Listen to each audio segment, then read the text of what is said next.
Hi, this is Harriet Grayson, your host and producer of Community Culture Showcase.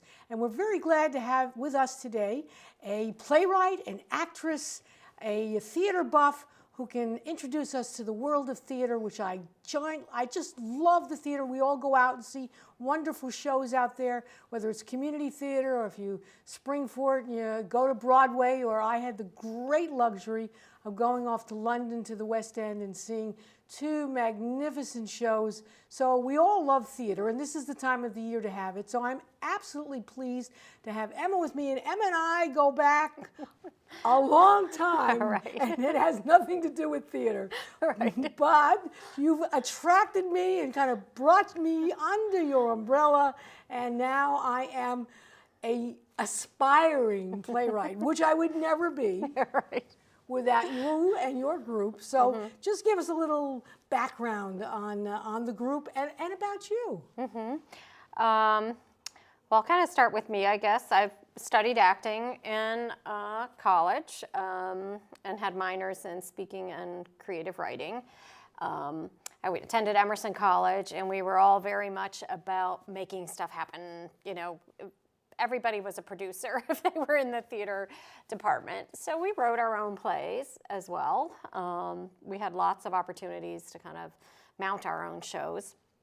And I spent 15 years in New York after college, occasionally leaving to do summer stock or regional theater.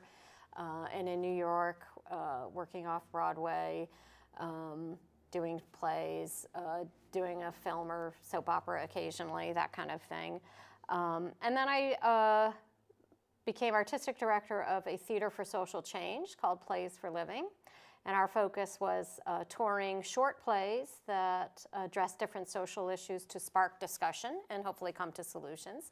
And I really enjoyed that, and that utilized all my talents in terms of producing the plays, directing when needed, scripting things to meet a specific need that a client might really need addressed within their organization, that we'd create custom dramas for them.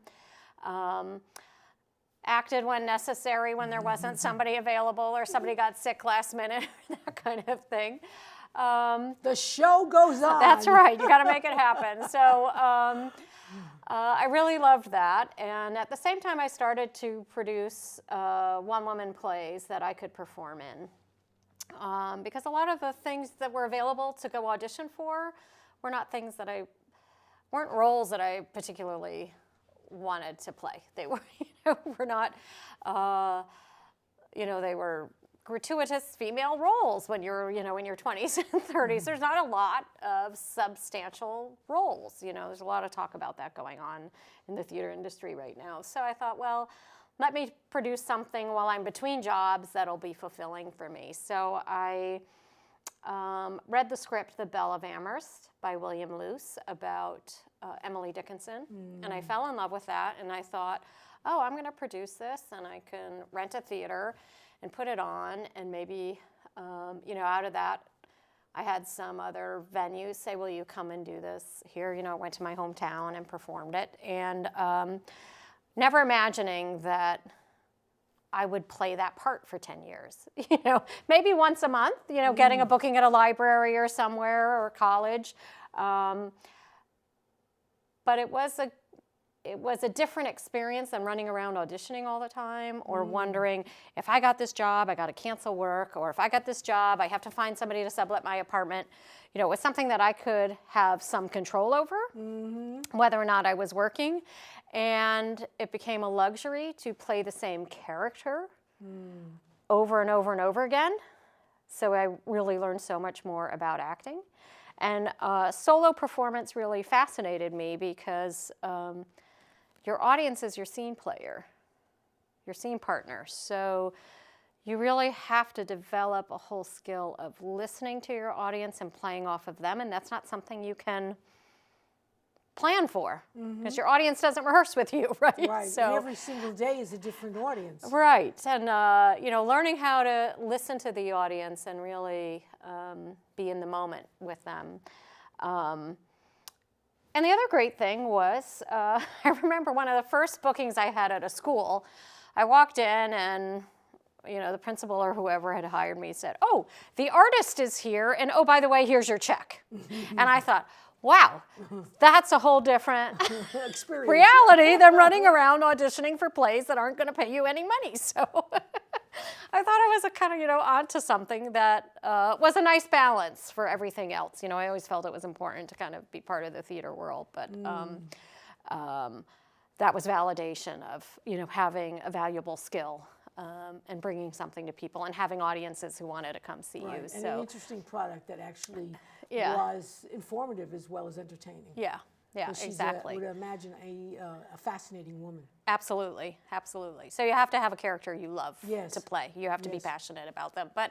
And then out of that, I kind of went into producing because after I'd been doing my own show, when I wanted to do it again in New York so that I could have people come see me, the people. Right. And I knew a couple other people, through networking who were doing one-woman shows. Right.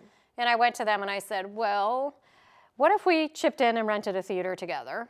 And then if I invite my mailing list of people, they would be more likely to come because they haven't seen your show, and maybe your people would come because they haven't seen my show. And that grew into a theater festival of one-woman shows that we had every March for Women's History Month. We ran for 10 years. Wow. And we went from the first year we had 5 performers over, I think it was a long weekend, to having a festival as big as 30 some odd performers over like the whole month, like Wow. various nights. So over that, I kind of really got interested in the monologue play. And I have learned, I kind of felt doing this proven script, The Belle of Amherst, that had been on Broadway, taught me so much about how to structure a solo play, Right. as well as how to perform it. But I kind of started to think, well, maybe if I found the right subject, I could craft something that I would enjoy performing. So I've since written several solo plays.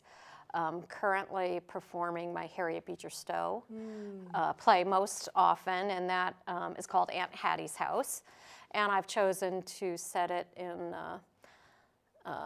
still, tail end of the Civil War, 1865, where Uncle Tom's Cabin is still, it overshadowed her life from the beginning, but Right. really that struggle around, I write for the money, but this passion for social justice at the same time, is kind of the struggle she has and what caused her to write that book that had such an impact on the country. Tell us a little bit about Harriet Beecher Stowe, because I don't think the audience may just know it's a house in Hartford. Right. And that's actually, I've set it at a house of hers in Hartford, but the previous home she had in Hartford. She loved Hartford. She came from one of the most prominent families in the country at the time, the Beechers. Her father was a well-known minister. As they grew up, her brother Henry was one of the most, he's called the most famous man in America. And by being a preacher, he was an idol to people. He was so charismatic. That newspapers, magazines wrote about him. Everybody knew him. Yet the women in her family were also quite prominent. Her sister Catherine, who's one of the oldest siblings in their family, really changed education for young women in this country. She opened several schools. Her sister Isabella was very involved in the women's suffrage movement.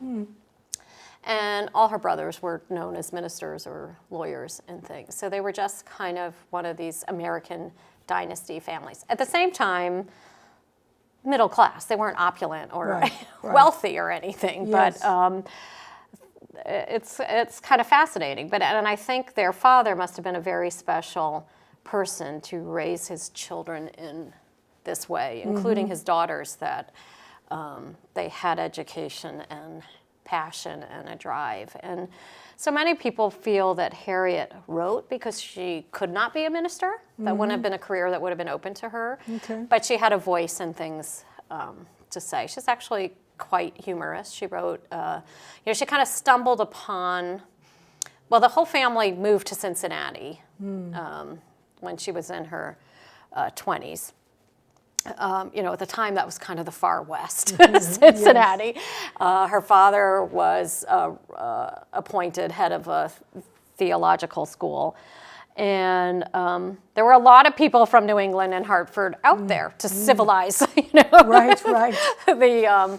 the wild. And they would gather on Sunday nights with all the people from New England, and they would sit around and tell stories and write things to be read. And she always had a great response to the little sketches she would write. And then people kind of pushed her to send them off to periodicals. And then she started making money. Oh. So that was like a big surprise that she could really make good money doing this. And so, writing sketches and articles for periodicals created a career for her. The difference was, her husband was, who she met in Cincinnati, also a minister. He was a theologian. He was an academic. They moved from college to college where he was appointed jobs.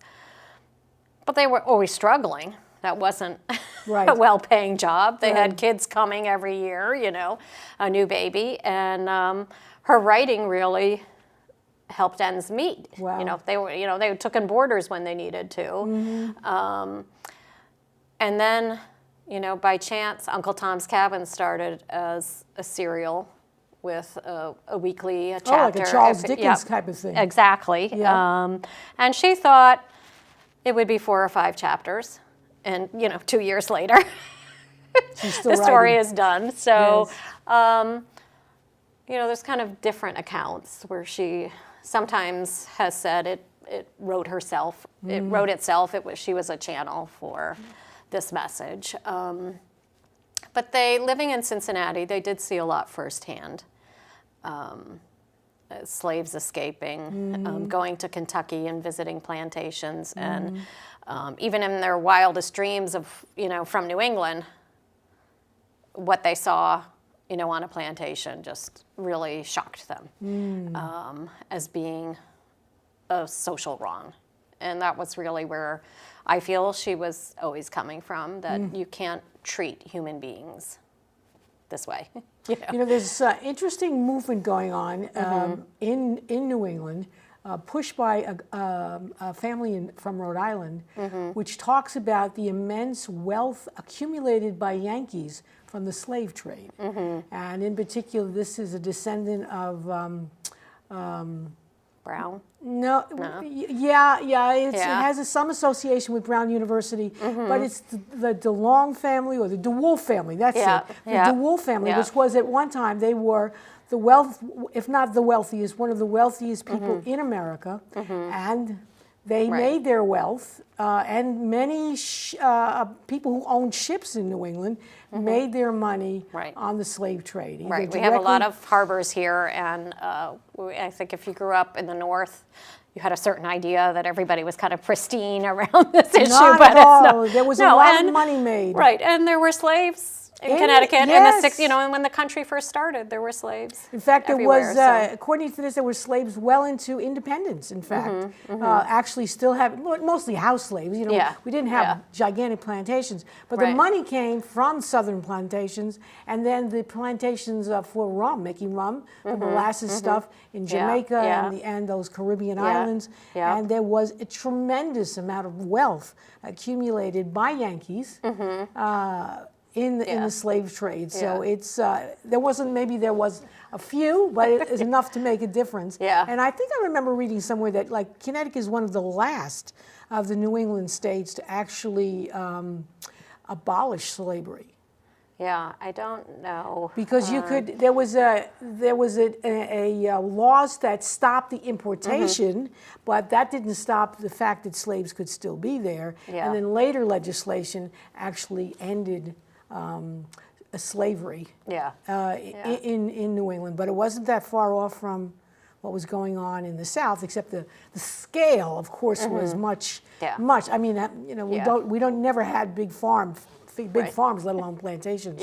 And there's a movement in Rhode Island to change the name. This changed the state's name because it is I forgot the full name, but it has to do with plantations. Providence plantations, yeah. Yes, and then, but historians say, no, let's not go that far. Right. Yeah, it's a very complicated subject, but, you know, I don't think she's set out to be kind of the voice on abolition. And by some accounts didn't consider herself an abolitionist. Oh, interesting. She considered herself a Christian more than anything, humanist. right? You know, right, yes, exactly. So, although she was often at abolitionist meetings or you know, hanging out with all the big abolitionists, right? Sure. So, and of course the abolition movement then gave rise to the whole suffrage issue. Yeah. Because once you free the blacks, what about women? Why can't they vote? Right. So, I mean, it's a natural outgrowth, and in fact, many of them came from that. And then they went on after suffrage to be behind prohibition, which was a mistake. But that, you know, good ideas can often be mistakes. Right. So yeah, so there's all those kinds of historical links that always driven by women, mostly Christian women, who thought in their hearts that you can't be a Christian and be in favor of slavery, that you should be in favor of giving women the right to vote, and that booze is bad for you. Right. Not so simple, but there you have it. Yes, exactly. So you move from this, you're still performing, right? Yes, so I still tour my plays. Usually if somebody, you know, calls me up and says, hey, we'd like to have Harriet Beecher Stowe at, you know, such and such event, or at the library, or so I tour those as I am able, and I also co-direct the Lantern Light tours at Mystic Seaport. So I keep busy between different projects, and then I'm working on some new pieces. Okay, can you share with us a little about what you're? Yeah, so my solo kind of character piece that I'm working on right now is Victoria Woodhull, who has an odd connection to, I've discovered her through the Beecher family. Many people might remember that Henry Ward Beecher was put on trial for adultery. Oh. And it's actually because of Victoria Woodhull that came about. But most people don't know her or know that a woman ran for president in 1872, and that was indeed Victoria Woodhull. Oh, interesting. Yeah, she's quite a character. She was very involved in the suffrage movement and got connected to that as a spiritualist. Those two kind of movements were, you know, out of the Civil War, spiritualism had a big growth, a big interest for people because so many people had lost relatives and friends that they were struggling for some way to communicate with the dead. Yes. And spiritualism really grew.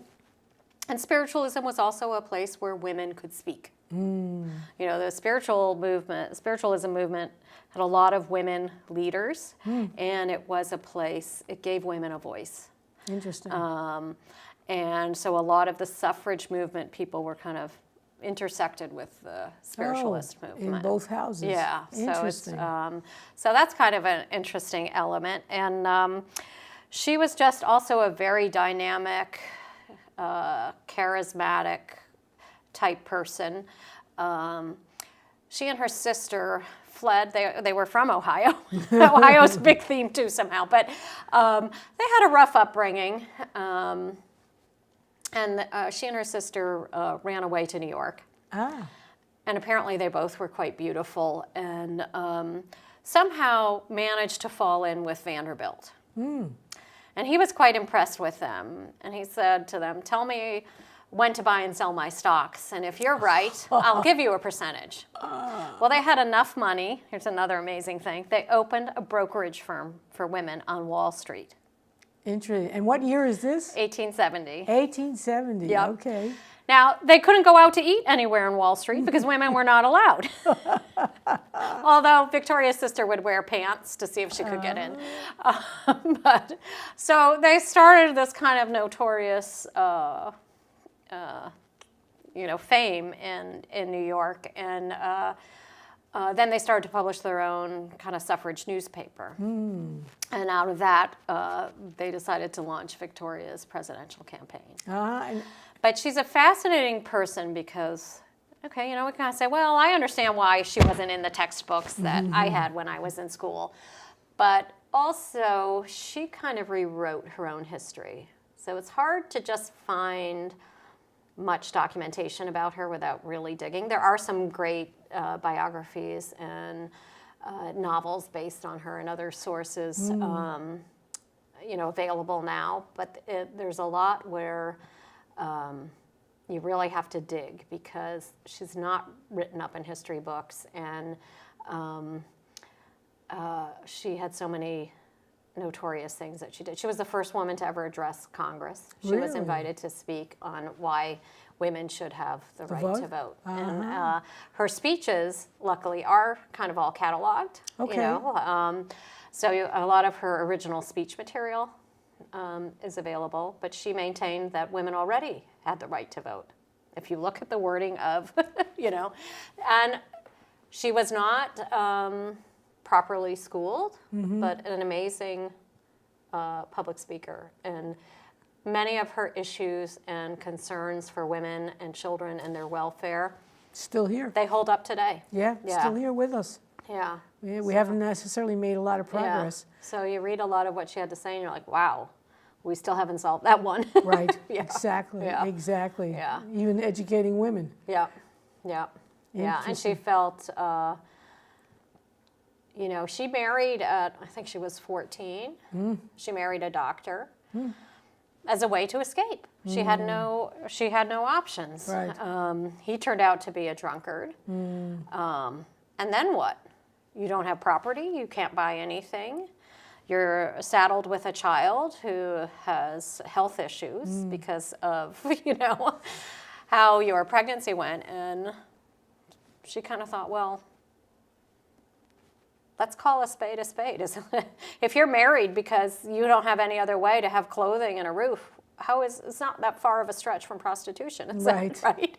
Right. If women can't have their own means, then what is marriage? What is Right. it, A form of servitude. Yeah. I mean, she's kind of radical at the same time, but if Sure. you think about it, it makes sense. Right. I mean, those same arguments are heard even Right, today. exactly. And not necessarily in the developing world, right here in the United Yeah. States. Yeah.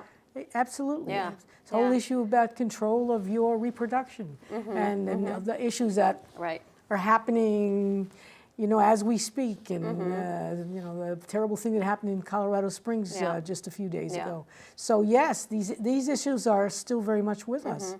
Absolutely. Yeah. So that's fascinating. So how did you get hooked on something like that? I think you just have to do it, right? If you have a story, you have to tell.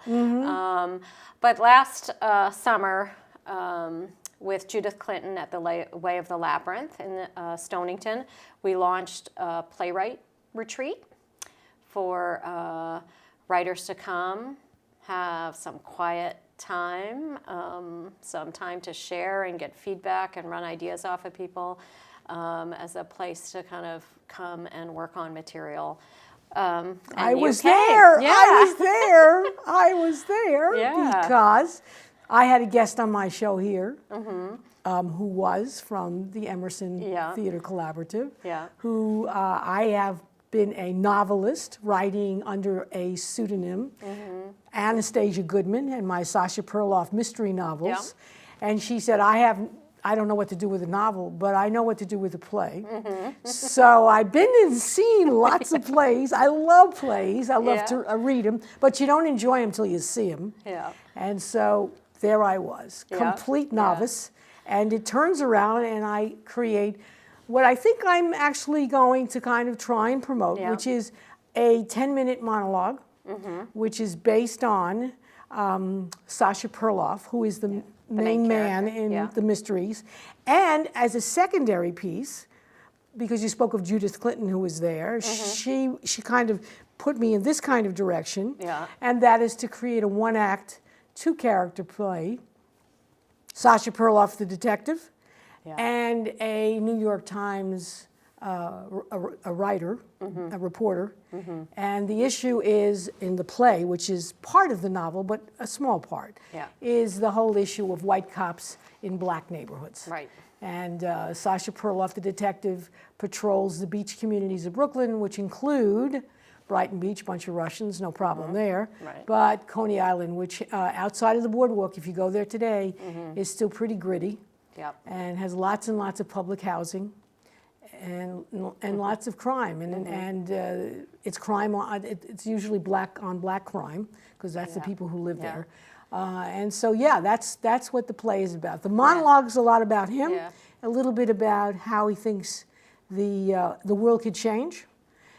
And the actual play, the one-act play, gets into more depth about the whole issue of black and white. And the premise in the beginning of this little one-act play is that black officers, police officers, also feel somewhat torn, because here's their white constituents, or it even could be black constituents, and there's the police. And it's very stiff hierarchy, which has a whole bunch of rules and regs, and they're sort of, caught in between. Yeah. And in the novels, I don't talk so much about black and white as much as the idea of Sasha being a Russian immigrant and feeling empathy towards Italian immigrant kids who then who grew up with gangsters and people like that, and whose families, coming from Europe, were very mistrustful of the police. They become police officers. So you have so much rich material in there, but the retreat was fascinating because we started, with a dinner, everybody coming together, getting to know each other, starting to share what they were going to be working on. And for you were working on your first play, and we had people at all levels, right up to somebody whose play had been optioned for Broadway the preceding week. So it was just such a nice group. We're just truly supportive. Everybody had their own space to go and work. Everybody had a really productive week, and we'd come together regularly and hear what everybody had been working on, if they were ready and wanted to, and we all just got such a neat insight into each other's work, and it was just a great environment to be productive and have that creative energy flow. And the critiques were kind, but useful. So that, and if it hadn't been for Judith Clinton, my play would have been completely different. She put me in a certain direction. And the opening lines of my monologue are based on actually somebody else in the group pulling that out from a 20-minute monologue and saying, wait, that's the words, and in fact, that's the beginning of the monologue, which is dramatic and meant to be, because it's... Get your attention. Exactly. Get you right to where you're going. Because the slurs I start with, and the whole premise of the monologue, which I just heard repeated over and over again in other situations, is words matter. So it does matter what you call each other. And there becomes, you can become so desensitized to other human beings when you call them rats and dogs and all kinds of other kinds of slurs. That's the impact of language. And that's so much like, everybody just kind of went on a process for the whole week of the retreat, and I think as you discover, that process is very different when you're writing a play, because you need to hear it aloud. Yes. You need to hear what other people are hearing that you've put on paper, and how it sounds to them. And, some things we had other people read so the writer could listen. Some people read their own work aloud. And we even brought in somebody to do for male roles. Yes. So we had some additional actors. So we, originally we said, well, let's focus on solo and small character plays. Some people ended up bringing much bigger plays. So we said, okay, we'll pull in some other actors. So, exactly. But it was a nice mix. And then, one of the key tools was that there's a labyrinth on the property, which is a big, it's not a maze, but that kind of helps people picture it. It's a big path made out of stone. It has stone borders. Judith very lovingly created this on her property. It's huge. Yes, the property is huge. And you take a kind of meditative walk. You have to follow, the path around until you, half hour later, come out the other end. Right. But it was really neat because some people in the group had used labyrinths before. Others hadn't. But when people kind of got to a blocked creative point, they said, oh, maybe I'll go Walk go the down and walk the labyrinth. Right. Take a little break and kind of, you can focus on, there's a problem I'm trying to solve or a decision I'm trying to make. Right. Kind of meditate, just think on it as you're walking, and, somehow when you come out, your head is clear and, Right. You're so So focused it's on like finding your way out before you stumble and fall that you can then channel those energies. Right. So that was really neat. And we had last year we happened to have a full moon. Yes, So yes. we went out in the middle of the night one night and walked under the full moon, which was it was the right group of people that kind of said, "Hey, that would be cool. Let's go do it." So. Right. So no, it's a fascinating experience, and I think that it helps anyone because theater has to be spoken. And many times poetry should be spoken, but theater doesn't live until it's spoken out loud, and you can hear what every word means to people, and you get so we have a small audience in that group, a half a dozen or so, versus 600 people at the Guard Theater. But still, you need to say it out loud, and it was also nice to have someone else read your words. So that you can hear what it sounds like. Exactly. When someone else, and you can. I've never been an actor, and it was important to me to see how people who actually were speaking it, if they had difficulty saying the words. Right. If it doesn't flow. Exactly. Or is the character sounding the way that you intended them to sound? Right. Yeah. Right. Exactly. And it's that was wonderful. And what kind of things people pick up on. Sometimes, when people listen, they pick up on things. You really only have to say something once. And often we think we have to kind of say it several times for the audience to get it. But, finding that way to really be concise and get that point across with as few words as possible, and the right words, No, that's very difficult. Very difficult. Yeah. Very difficult. In fact, it's more difficult than I had ever anticipated. And that is finding the way people speak out loud to make sure that it's the message you wish to produce. And I played with, although I'm not really good yet, with stage directions and things of that kind, because even given words, an actor, as everyone pointed out to me, needs some kind of direction, and oftentimes the writer is the one that starts that, and then of course a director will actually come in should it actually be produced, and lo and behold, it might have a slightly different reaction. But yes, it's a great kind of. Well, for me, it was a great opportunity. And tell us what's going to happen next year. So we're going to repeat the same kind of retreat, June 30 through July 5th next summer. And we're taking registrations already. We can accommodate up to 7 people staying overnight. So all the information is on thewayofthelabyrinth.com, or if you just Google The Way of the Labyrinth in Stonington, Connecticut. And under upcoming workshops and retreats, there's information. The dates are up there, and information how to get in touch with us. So we just had a really magical week last year, and I think a lot of it has to do with the environment. It's just a space where there's plenty of room for people to have quiet, creative time. There were a lot of other creative tools in the house. We had markers and paper and the labyrinth and everything to just kind of get your creative juices flowing and have the time and space to get that work done. We also were fortunate that the weather was very nice. Yeah. It was very kind to us. Yeah. But it is true. It is a lovely setting. It's a beautiful old house with lots of rooms. Yeah. And it has lots of space on the property itself. So there's an opportunity. Inside, outside. Exactly. And there is this labyrinth that was created, which is fascinating as well. Yeah. And it's always it's an interesting experience just to try it. Yeah.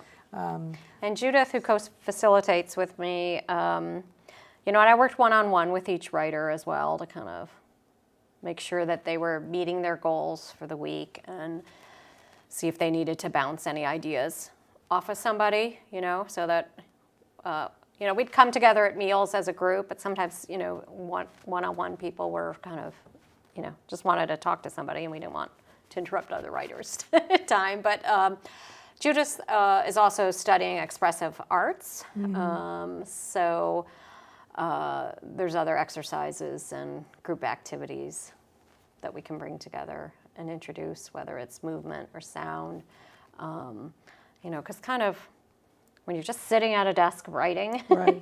You kind of sometimes need to get out of your head and to let that process happen. I think the big difference is I being a novelist and now an aspiring, Right. I say aspiring. Well, you performed your monologue several times since then. So, yes, playwright, yes. That's part of the process. Exactly, Yeah. exactly. So it's a very different process in terms of writing. I think a novelist is really very much a very solo kind of thing. You don't. Maybe you have an editor who edits your work, but for the most part, you do it all yourself. You may take breaks yourself, Right. and you may have friends and chit chat and maybe do things and then come back to it. Yeah. But it is essentially a very solo kind of thing. I found that playwriting, because it's not real until it's performed, Yeah. is a very different kind, and you need much more, I think. Yeah. Interaction with other people, especially people who Yeah. who are actors, Yeah. as well as people who like to write plays. Yeah. To get some. You got to get up and move around like when you're writing somehow. Yes, because you're envisioning Yeah. this We even kind had of stuff. one moment she had kind of started the play. She's had the idea very clearly in her head for several years, and she actually came from Missouri for the week. right. So this was her, she heard about it and was like, great, I'm going to go and I'm going to work on this project.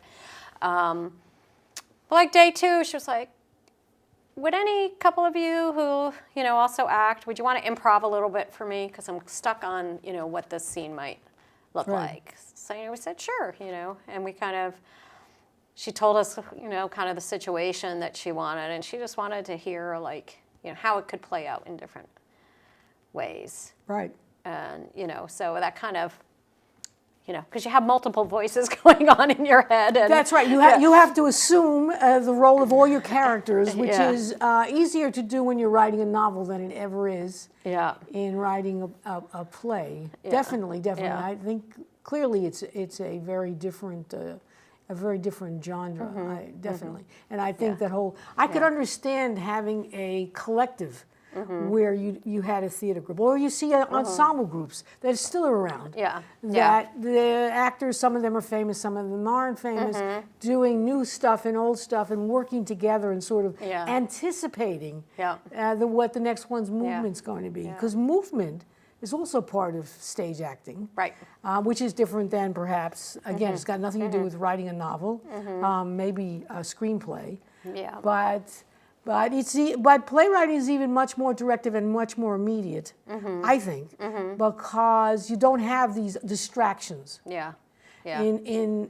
What I initially tried to do was take the novel and the dialogue, because I have dialogue, and make it into play. It really didn't work. Different, right? Because you have to describe everything that's happening Exactly. and what everything looks like in a novel, Right. in prose. And in a play, you have to make everything active. So, Exactly. right, it's Exactly. That's That's right. And so that was opposite, that was yeah. the hardest part for me to Yeah. abandon Yeah. the dialogue actually, and to write something completely new. Yeah. And to be precise about some stage direction, like what do I anticipate my character to look like, because that's part of at least as a playwright, Right. that's part of what I want to show you. This is a person who doesn't really look like what many people think of as police officers. He looks just like much more like an ordinary Joe, but in fact, don't be deceived, or appearances really are not everything. Yeah.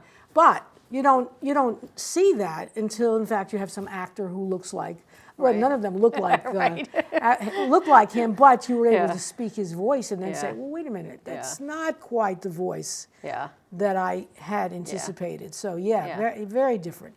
Yeah. Great, actually. I think it's It's a real challenge, but anybody out there writing, they should try this, because I think it forces you to get closer to your characters, because you have to make them alive off of the page. Yep. You know, sometimes very effective novelists can do that, but most really don't reach that point. Play. My God, there it is. Yeah. There's the actor. Yeah. They're performing But you the also words. have, like, dramatic structure exists for a reason, because, you know, if you don't have some conflict that you're trying to overcome, Right. and don't have action in order to overcome it and an ending to it, nobody's going to be entertained while they're sitting watching it. You know, Right. it's Exactly. Yeah.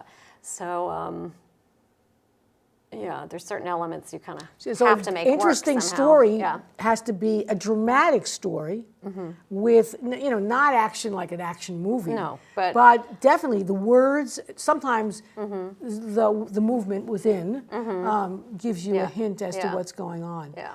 And it's But action that's moving the story forward. Right, As right. opposed to physical action. Yeah. exactly, Yeah. exactly. So you have to use words mostly and maybe gestures to Yeah. move the narrative forward in a dramatic Mm-hmm. way. Now, we were all doing drama and nobody was doing comedy. So I don't know where the comedy would be, you know, very different than drama is. So I think comedy might be harder, because it's hard to be funny. You have to be funny and have a conflict. And yes. Otherwise, you just do stand-up comedy. Right, yeah, right.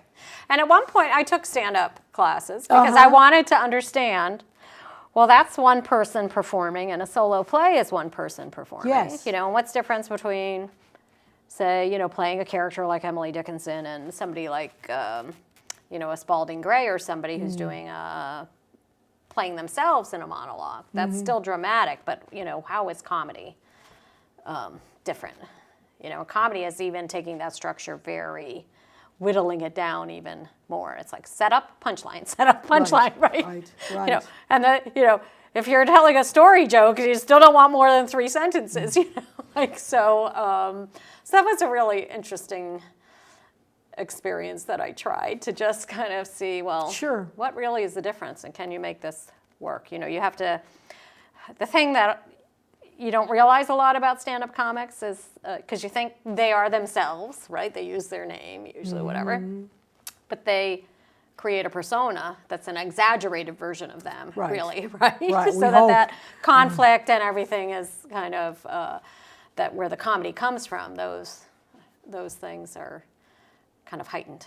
It's like a series of vignettes that move you to, I guess, as an attempt to learn more about the person, the comedian, so that, and you go from, you know, I rarely see one story that sustains itself for 30, 45. No. A comic's really got to get it down to Exactly.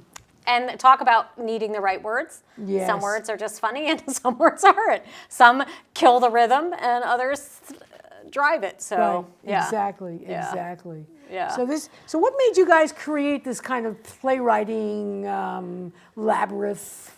Well, Judith and I have worked on several projects together, and you know, she has this property that she rents to vacationers. But her dream, you know, especially since so it was a couple hurricanes that kind of made the labyrinth possible, right? As trees came down and whatnot, and you know, she just has this vision for kind of hosting retreats there, and you know, being part of that creative process and fostering that creative energy. That she had a vision of, and she's had other theater workshops there, and other writers come in. Actually, she had a group of writers a week or two before our retreat, and she said it was so different because they all just went to their rooms and wrote, and she didn't see anybody the whole week. Right. Whereas we were also social and coming together for that community at the same time that we were going off and finding our own creative space. So, you know, it's a little bit of everything. But so she'd like to do more kind of creative retreats on What's her her property. background, if you could share? Judith is a theater artist also. She's trained in acting. Her husband was a playwright. and had written screenplays and Broadway comedies, and very accomplished. And, they just left the city a while back, to, as people do at some point, and, wanted to live along the Connecticut shore and be out in the country. Right. Yeah. Yeah, well, it is actually very nice and conducive. It's quieter. You can see the stars. Yeah. Yeah, it can Yeah. make you think or make you run away, and then you wouldn't stay, and you'll Right. be back in the city. Yeah. And of course, not too far from the city. Mm-hmm. So that Yeah. that's great. So So how do people get in touch with you if they're listening to us and they're interested? And again, I was a complete novice, and there was someone Yeah. there ready for Broadway, Yeah. and there were a bunch of people in between. Yeah. So don't be hesitant Right. because you It's say, really- I've never done this before. Oh, it's a great experience. Do it. Right. And I think what really worked was, we want people who have a goal, who have a project that they're working on, because you got to kind of come in with that focus already. You have 5 days to kind of delve in. So there's not time to figure out what that project is. It might evolve over the course of the week, but Right.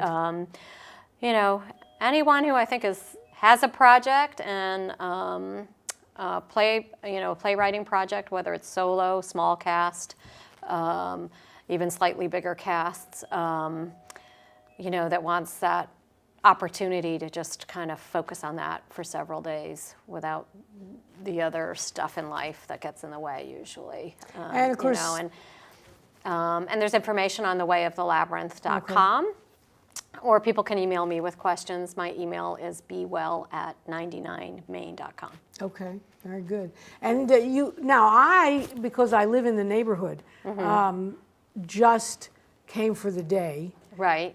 So other people can do that as well. Right. So we have, the weekly fee is for board, breakfasts and lunches, and, a group dinner to kick off the week, and lodging.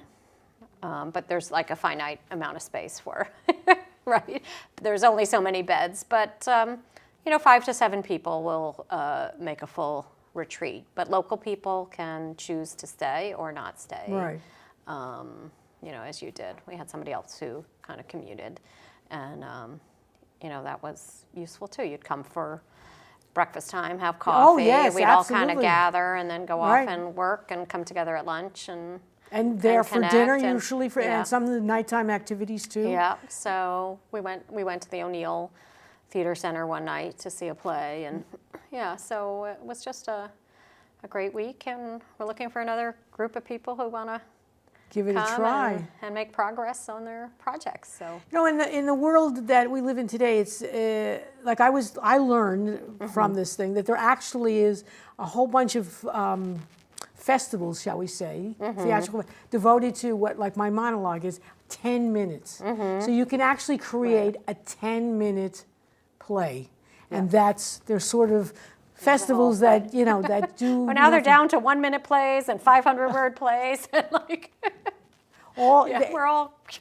And then there are, just as I learned, as evolved, the one-act play. Right. Right. So there's a whole bunch And of then festivals. full-length scripts, Right. and music or not music. Or, Yes. So I mean, there's a lot that you can try, and because I came there with a 90-page 2-act play with 4 characters. By the end of the time there, and then we're talking about a very relatively short period of time, I had decided, no, and then I had this 20-minute monologue, which after performing, as you said before, a few times I discovered was too long.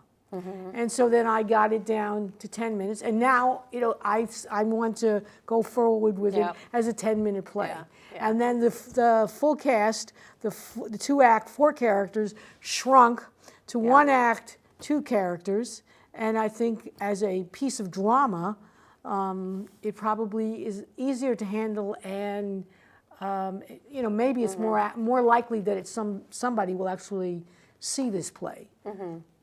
And then and there was a little bit of discussion, I think, about career stuff. Yeah. Like, what would you do next? Yeah. Where would you go? What would you do? Yeah. And I think that's kind of helpful for people Yeah. who seriously. And we kind of have kept emailing each other to say, Yes. hey, do you do any work on that the past couple of weeks? Or, you've let us know when you're doing your reading. Mm-hmm.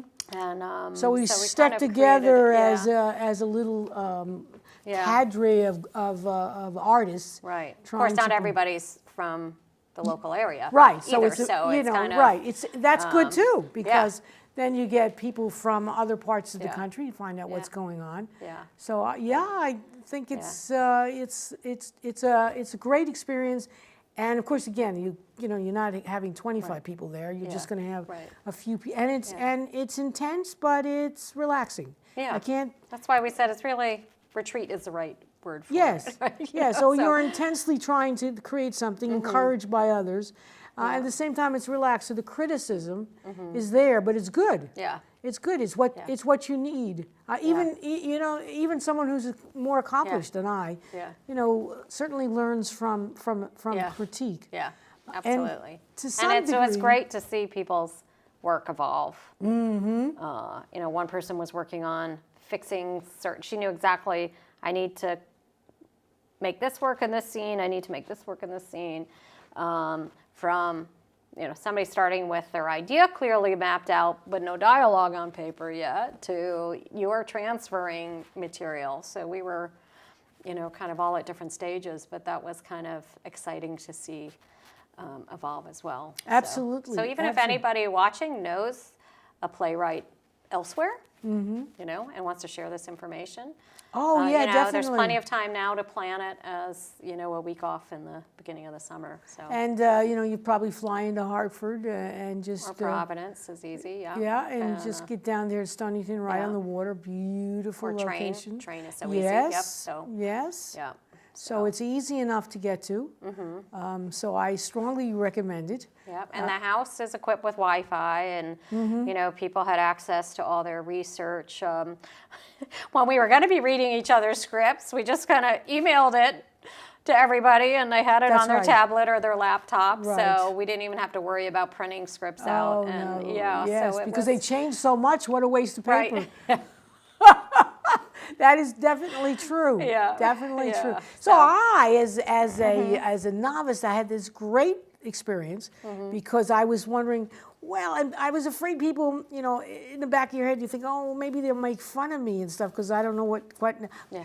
Not such so. a supportive, Not I think so. the environment really just created, and the purpose of the week really just created a supportive environment. I think that allowed people to get their creative work done and support each other, and it was a special time. Yes, and I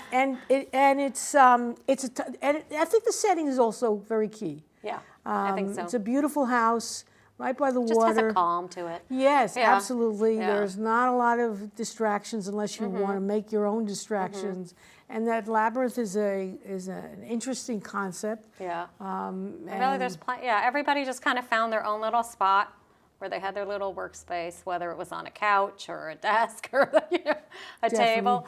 Yeah, and you were together, but alone and quiet at the same time. Exactly. Tell us the dates again that we're going to try. June 30 to July 5th, 2016,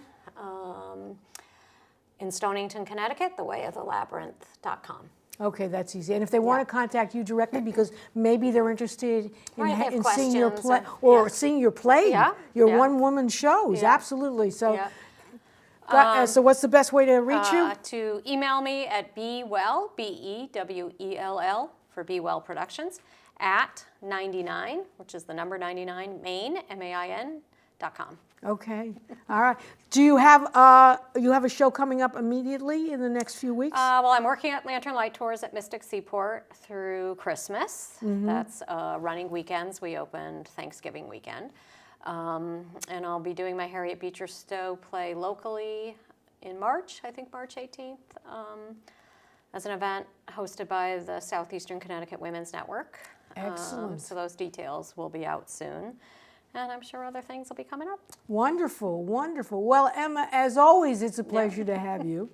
And you've been my inspiration. I would never have thought, oh my God, I could be a playwright had it not been for this incredible. And the timing was like perfect. I mean, it was like manna from heaven, just sort of hit me on the head. And I said, oh yes. So I'll be back. All right. I'll be back, and I hope by then I come back, I might be able to perform many more times my 10-minute monologue, and then actually make that one-act play a lot better, you know, so it can kind of sing and dance and do all the things that are necessary. Yeah. So you know you got 5 days at the end of June to Absolutely. set aside to work. June 30th through July 5th. Yep. Stonington, Connecticut. It's tell all your friends out there who like to who are thinking about writing plays, who have actually written some plays. Right. Even if they have a draft that was performed, but they want to rework it. It's an opportunity for people from all aspects of And I think everybody knowledge. just felt, what a gift to have a week to. This is all I have to do. I'm not worried about work. I'm not worried about the kids. Right. I'm just focused on my writing this week. That's it. Yeah. That's it. Yeah, That's and if great. you're looking for that, come join us. Absolutely. All right. So June 30th, July 5th, Yep. next year, 2016, Yep. Stonington, Connecticut. What's the best way to contact them again? The Way of the Labyrinth under upcoming workshops has all the information. Contact information for the Labyrinth. The Way of the Labyrinth is there, or people can email me directly or find me on Facebook, Emma Palzere-Rae. Right. And they can actually register online. Is that right? Yes. Yes. Yeah. Okay. So everything's email us. easy. Yep. All Yep. you need is a great idea and a willingness and wanting to take that play to that next step or create it in the first place. Yeah. So I want to thank you for coming. I'm sorry Judith for having us. couldn't join us, but you'll have me back, and we'll see what comes. I might even have a new play. Might have a new idea. to give it creation. Yeah. Absolutely. Well, thank you for coming. Thanks for having me. And everybody, happy holidays. And I hope you enjoyed this show. Make sure anybody who's out there who is a potential playwright or who is a playwright, you want to come and get involved with this group. It's a wonderful, wonderful experience. So this is Harriet Grayson, your host and producer for Community Culture Showcase. Hopefully you'll enjoy whatever winter weather throws us. Thank you, and see you again.